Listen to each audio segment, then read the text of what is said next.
I'm not a zine expert or anything. By the way, that doesn't even exist. Are you an artist looking for a quick and easy way to get your art out there for people to see? Or a writer trying to get your words out there as quickly as possible and you want to simplify the publishing process by cutting out the middleman and just getting your work on shelves? Or perhaps you're neither an artist or a writer and just someone looking to express themselves in a way that doesn't cost a lot of money, allows you to be messy, allows you to say whatever you want, or allows you to say nothing at all. If any of what I just described sounds like you, then you've probably come across zines at some point because it's such a flexible medium that allows you to publish what you want when you want. And today, I want to explore the 5 stages of zine making, or at least the 5 stages I think exist in zine making, and help you navigate them, no matter what stage you're at. Let's start at the top with stage number 1 of zine making, and that is I'm interested but confused. Whether you're just now joining the zine community or you're a veteran and have been publishing yourself for decades, we all have been a newbie at some point and were drawn to zines, but not quite sure what they were. I definitely remember the first time I saw a zine. It was this messy, black and white, blotchy, splotchy, janky-ass looking zine that my friend printed off at FedEx office for like $1. They made the entire thing about their life, and it was random. There was no particular order to the pages. It didn't really have a cohesive storyline. It was just pictures of them glued in there and scanned on a scanner bed. They included their playlist. They also included quizzes that people can take and participate in. There was poetry, there was collages of stickers, there was random notes to their friends. It was like this eclectic little notebook that they stapled together and made copies of. It wasn't polished, but yet it reminded me of a magazine, but yet it didn't have a bunch of ads in them. I was really fascinated with how rough around the edges it was, and even more interested in how people were willing to buy this thing or maybe trade their thing for that thing. It was super, super fascinating. I was so interested in this little world of zines because I'm like, what do you mean people want that thing? So if you're at this stage and you're still interested in zines but a little bit confused, I'm here to help. I'm not a zine expert or anything. By the way, that doesn't even exist. My name is Bree and I'm just some girl on the internet sharing her love for zines with whoever will listen. And zines are just self-published booklets about anything you want. Sometimes they're produced in ways that resemble magazines or a digest. Other times they're miniature and made with a single sheet of paper. No matter how you assemble your zines, the main focus is on expression rather than making a bunch of money. Traditional magazines are usually high quality, mass-produced, and contain lots of ads inside them. Whereas zines are generally made with whatever you have on hand, made in smaller batches, and not that expensive to reproduce and distribute.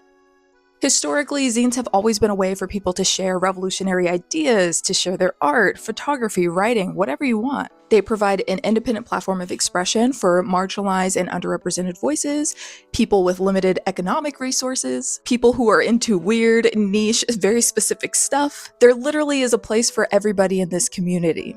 From the zines created in the Harlem Renaissance back in 1917 to the punk riot girl zines of the 90s, zines have a rich history that mainly focus on building community, legitimizing your experiences, and expressing yourself.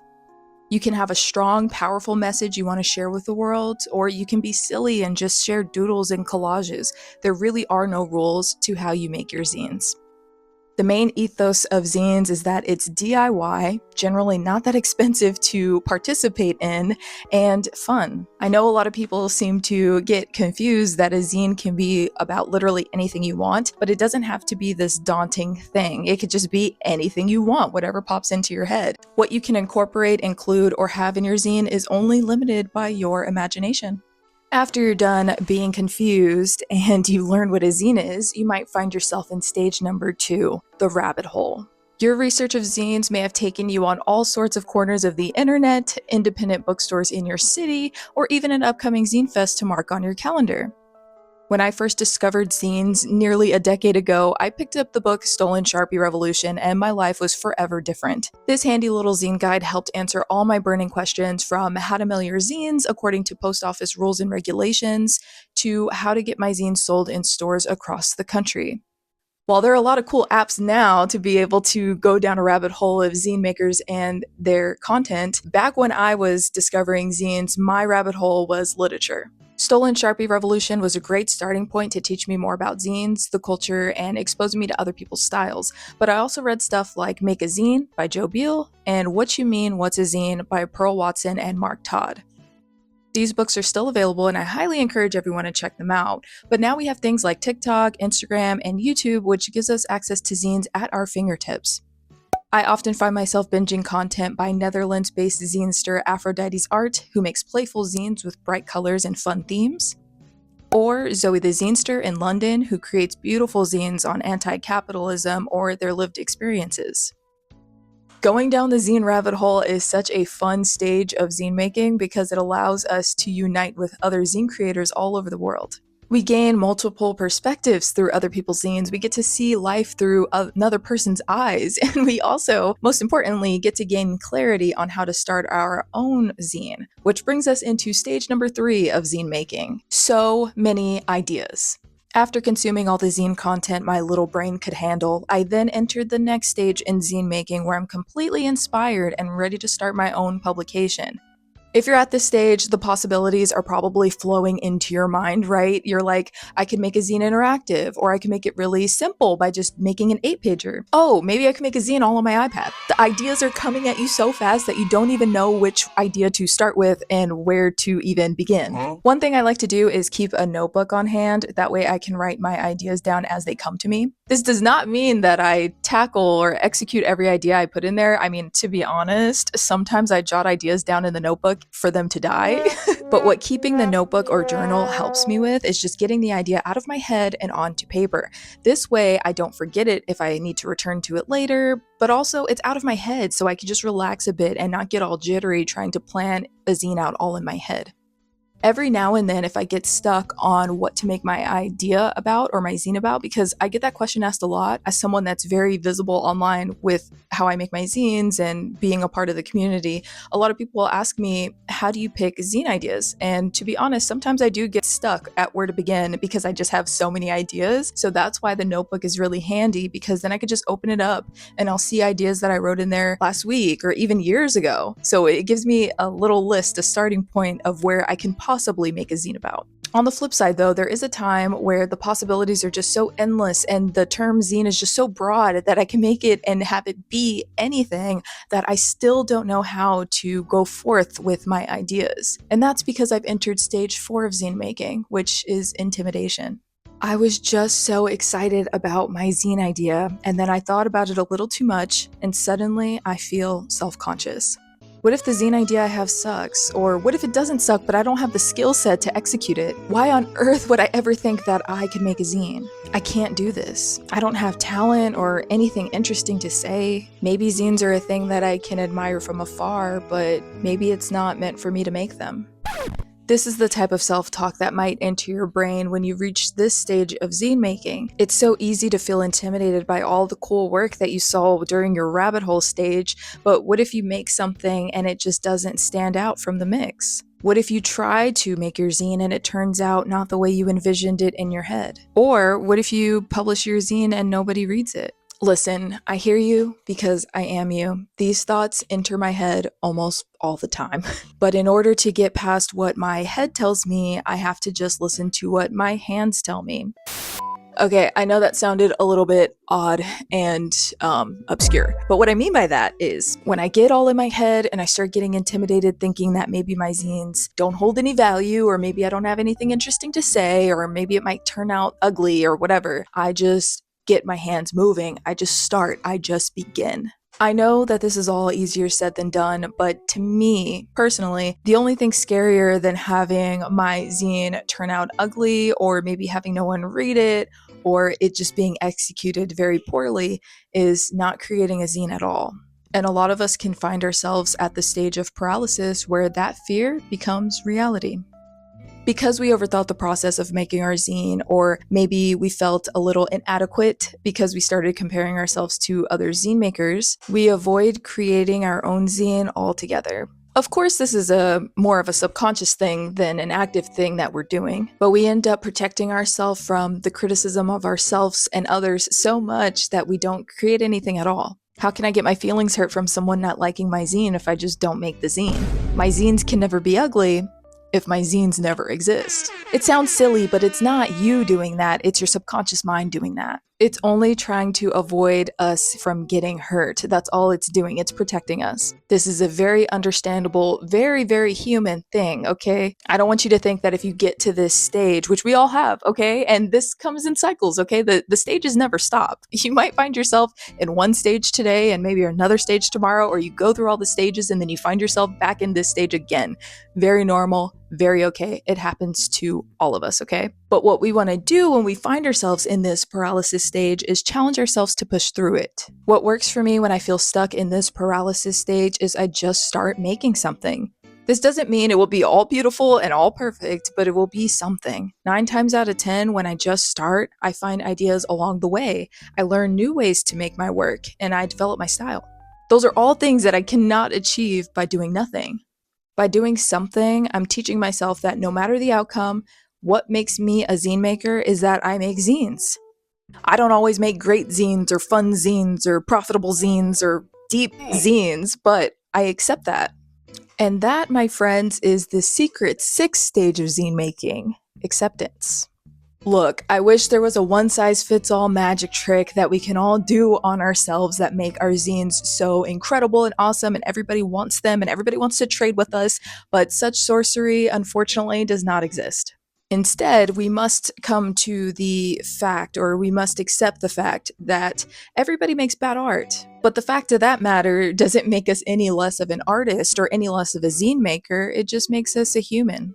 Think of your favorite director or singer or actress or maybe another artist, right? They all have flops. One of my favorite artists is the Swedish songwriter Jens Lekman. I literally was so obsessed with this man when I was younger, when I was a teenager. I mean, I still love him now, but just the way that I would buy air if this man trapped it in a bottle and told me it was good for my health, because that's how much I admired his work. I admire that man's music, his soul, his lyricism. To say that I'm a fan is such an underrated statement. I'm a huge, huge, huge, huge, huge lover of Jens Lekman and his work. I would very much buy air if he trapped it in a bottle. Like I said, I would rather do that than listen to his 2019 album, Correspondence.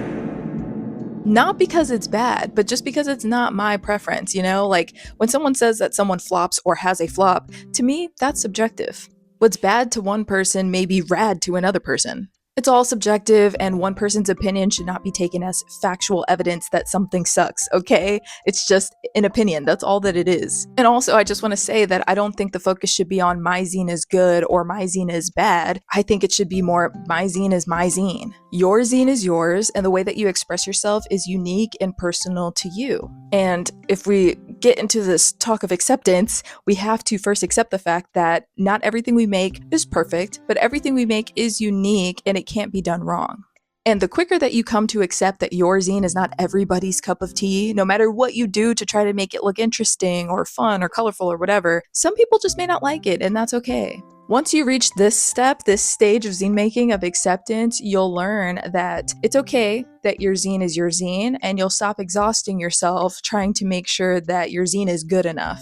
Also, I'm just going to go off on a limb and say this, because this is just how I think. You should take pride in the fact that not everybody likes your zines, because honestly, if everybody liked your zines, that just means you're not being yourself.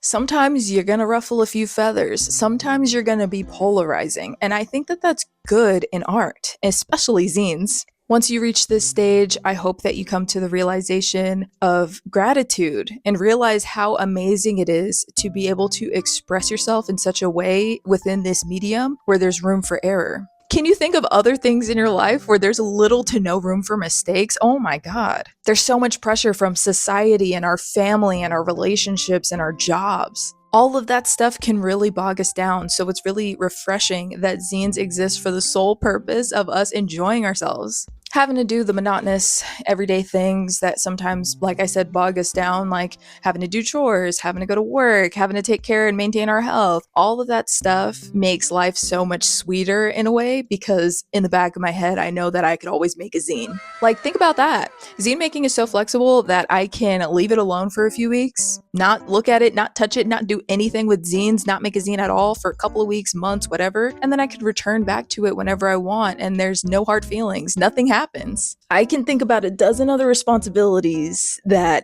require me to pay attention to them, because if I didn't, I could potentially ruin my life.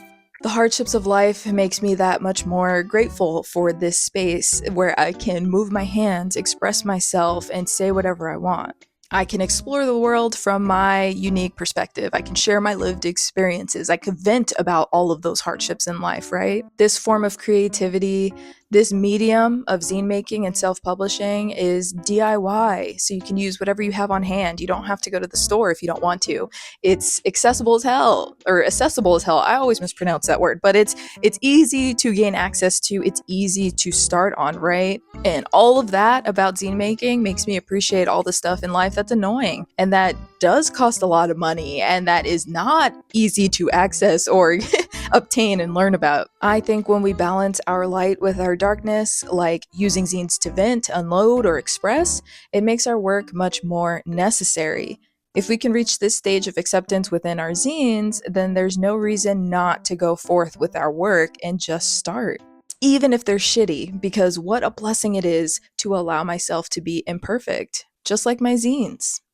So, what stage? Whoa, that was really this seems like a metaphor of something. Me going from this, unknowingly going from this shadow to the light seems deeper than I can articulate right now, but just let that sink in, let that sink in. So, what stage of zine making? Here, let me do this. I'll do the half and half. We are light and we are darkness, and that makes us all the more mortal.